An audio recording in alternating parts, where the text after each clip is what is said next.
Am I the a-hole for installing a lock on the bathroom door after my brother-in-law kept barging in?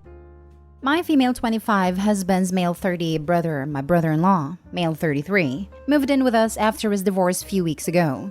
The problem I have is that he started barging into the bathroom whenever I'm using it. He never knocks or anything. Another thing is that he only does this when it's me in the bathroom, not his brother. I told my husband about what I'd noticed, but he laughed it off and called me paranoid. It was embarrassing because his brother would see me exposed, and it's made me uncomfortable. My husband said he spoke to him and he apologized, but did it again. When my husband and I got married, we promised to not have locks or lock each other out of any room. So the bathroom didn't have a lock. I was really considering getting a lock. And I let my husband know that if his brother walks in on me in the bathroom one more time, then a lock will instantly be installed. He didn't say anything. Well, yesterday, brother-in-law walked in on me showering. He knew I would be in the shower but barged in anyway, claiming he needed to pee. I had enough. Went out and got a lock and installed it. My husband got home, saw it, and blew up on me saying I violated an agreement that I was part of. It went against his wishes being uncomfortable with locks in the house. He demanded I remove it and promised and guaranteed that his brother won't walk in on me again. But I refused. He's been angry about it since then and is giving the silent treatment. Info? I'm not close with my brother-in-law. My husband is. I don't even talk to him that much, and I barely even sat with him at any gathering before he moved in with us. Now for the top comments before reading the little update. When my husband and I got married, we promised to not have locks or lock each other out of any room. That seems a tad unhealthy. Even the best relationships need boundaries, and everyone deserves the option of privacy. Let me guess. Your husband suggested the no locks idea first, not an a-hole. Everyone deserves the option of privacy. That is why the HUD manufactured housing code requires a privacy lock in every toilet compartment/bathroom. Not the a-hole. The no locks thing was an agreement between you and your husband. When his brother moved in, it wasn't you and your husband anymore, and therefore the agreement comes to a hold. Tell your husband the lock can be removed as soon as his brother is moving out. No, keep the locks on after too. No locks even where you take a dump? That's not about trust, that's just control. I don't see the problem as long as both parties respect one another's privacy. The problem here is that the husband clearly doesn't value OP's privacy, so she should definitely revisit the whole agreement. The agreement was voided when your husband moved his brother into the house and refused to accept the fact that brother's behavior was problematic and intentional. Tell him either the lock is installed immediately or brother is evicted immediately. Not the a-hole, but I'm really concerned for your safety. That's not normal behavior from either of them. Violated an agreement? That's ridiculous. Your husband cares about controlling you. That's all. And your brother-in-law is obviously up to no good and he needs to go. It's not innocent and you're not being paranoid. You are being gaslit by the sound of it though. I don't normally advocate for divorce, but maybe you should consider it. Your husband should be making you his #1 priority, period. Which means your comfort and safety in your own home. You told him that you were going to put that lock in if your brother-in-law decided on being a peeping Tom again. So he yelled at the wrong damn person. He should be yelling at his brother and kicking his a-hole self out of y'all's house. I literally can't imagine my significant other saying, "This person keeps barging in and has seen me naked a few times," and me reacting like, "Nah, don't worry about it." What the actual heck? How is it not painfully apparent this is on purpose? OP's husband is a tool. Update. So before I provide an update on this situation, it's worth noting that my brother-in-law used to do this with the bedroom too, but at least I'm not always exposed in the bedroom. So, my husband came home and I told him the lock will not be removed till his brother leaves, and his reaction was to try and remove the lock himself and tell me to quit acting childishly. What I did was not shout or scream, but pack a bag and go to my mom's house for the next few days or so till this gets resolved somehow. On my way out, I saw my brother-in-law in the driveway smoking. He knew what the argument between me and my husband was about, but instead of stepping up to fix it, he offered to take me to my mom's house saying that my husband could use some space from me. This made me cry the whole Uber ride to my mom's house. The reason I feel offended is because brother-in-law tend to be hurtful when he talks about others. I did all I could to win his approval, but he thinks less of me and thinks I'm childish just like my husband says. Next story. Am I the a-hole for extorting my fiancé for his social security number? I just started a new job and became eligible for benefits. One of the benefits is a free 25K life insurance policy. I decided to sign up because it's free, so why not? I put the primary beneficiary as my dad, and the second is my fiancé. If it pays out, it would pay out 50-50. They needed the beneficiary's info, name, date of birth, contact information, and it asked for social security number too. I called my dad, told him what I was doing, he gave me the info, and that was that. Then I called my fiancé to ask him, and he immediately got defensive. Why do you need that? What is this for? Valid question, but I had told him at the beginning it was so he could be a beneficiary to my life insurance policy. This isn't some scam website, it's through our HR health benefits. He refused to give it to me and was getting angrier. It more upset the more I pushed for it, until finally I gave up and just didn't add him because it wouldn't let me add him because the SSN was a required field. When we got home, I asked him what the big deal was, and he basically said that information is his information. It is not giving it to me. I pointed out to him that since we're getting married, I will at some point likely need a social. I pointed out that he wanted to be added to my insurance after we got married as his job doesn't offer any, and that I would definitely need his SSN for that, bank accounts, mortgages, credit cards. I'm not posting it on the internet. It's just so he can get money in the event I die. Anyway, long story short, we argued. He's adamant his information is his information, and he doesn't want to be in the system. I reminded him he was in the military for Pete's sake. He is already in the system. Finally, I told him, okay, then I wouldn't add you to my life insurance or health benefits because I can't add you without that information. He responded saying that I was extorting and blackmailing him, and then he left for his brothers. Am I the a-hole? Edited to add, he does have mental health issues and sometimes gets in weird moods. I'm hoping this is one of those times, but he did seem genuinely upset when he left. Thus, I feel bad for throwing the health insurance thing in his face. I feel that may have been a low blow. His information is his information and he doesn't want to be in the system. I am sorry, but I am laughing myself off reading this. He doesn't want his SSN to be in the system? Where the heck does he think his SSN comes from? When you're born, you exit your mother with your social security number tied around your big toe. It's the father's responsibility at that point to fight the hospital staff, ensuring that they don't take the number first and add you to the system.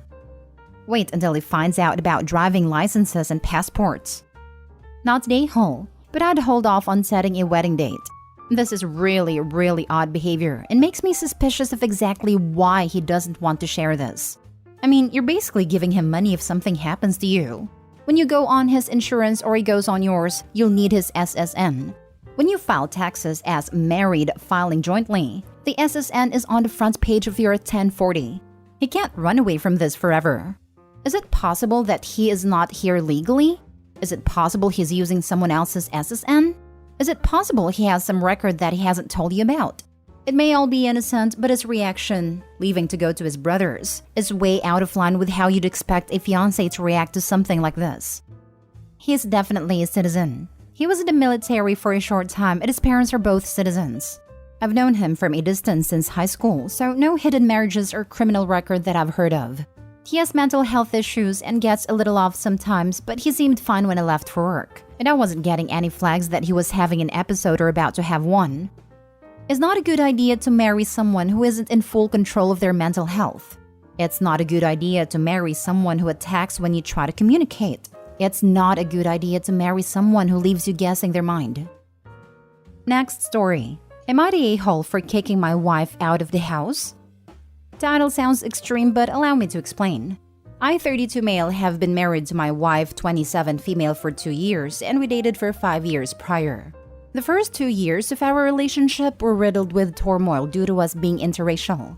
Due to her family's culture, we spent the first 2 years long distance, as we couldn't be seen in public as it would be a disgrace to her family due to the color of my skin. I'm still currently in therapy for this. Things eventually got better and we ended up married. Prior to getting married, my wife assured me she would get a full-time job to increase our financial stability. This has not happened, and for the past 2 years I've been responsible for everything. We did the math, and about 85% of my paycheck is going towards expenses, bills, groceries, etc. My wife works part-time twice a week, and when she's not working, she is spending time chilling with friends or hanging out with her family. Due to this, She has been using her credit card more, which is now an added expense I've had to cover. Because I get home from work at 6 to 6:30 p.m. for the past 4 months, I've been asking my wife if we could spend time together on the weekends.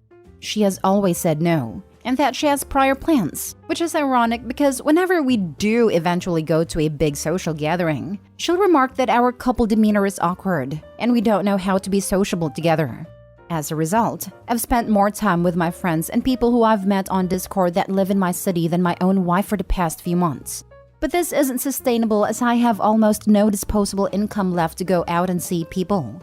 Recently, she has been mentioning how her family has been asking to see me for the past 2 months and hang out, but she has been telling them I'm busy.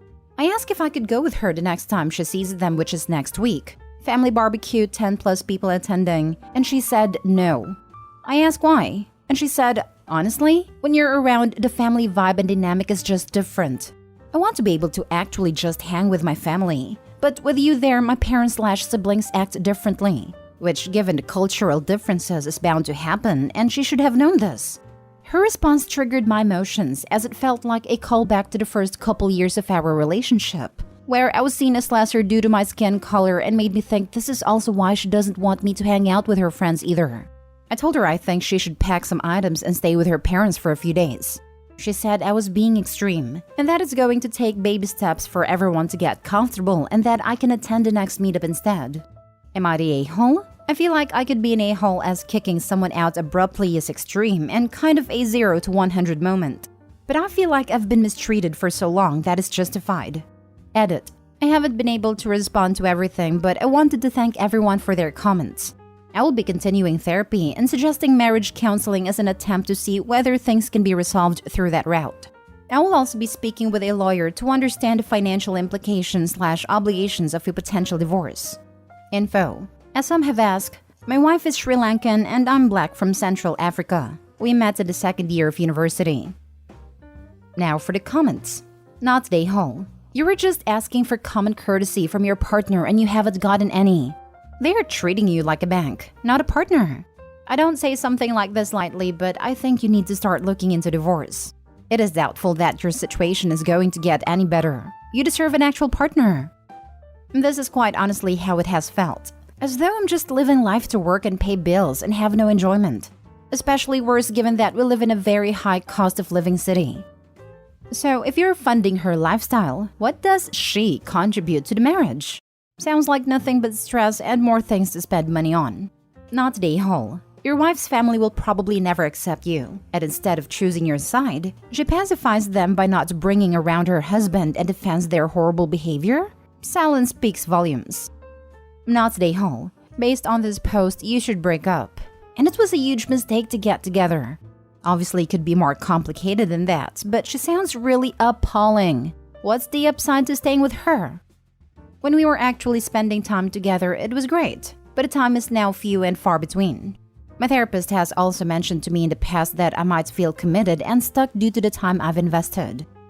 Look up sunk cost fallacy. It's a common human brain thing. Thinking, I've already put so much into it, I can't just drop it. You'll never get that invested time back, but you can stop investing it if she's not meeting you halfway. And technically, you didn't waste it if you get divorced. These years and this relationship still taught you things about yourself and life. Last story. Am I the a-hole for taking money from the dress budget we had to pay for the iPad my fiancé's kid broke? My fiancé and I are getting married in 3 months. We both have a kid from a previous relationship. My daughter Spencer, 15 female, and her daughter Emma, 8 female. The kids get along just fine. Not really close because of their ages, but they're friendly and good. My ex and I bought Spencer an iPad last year and she uses it more than she uses her laptop.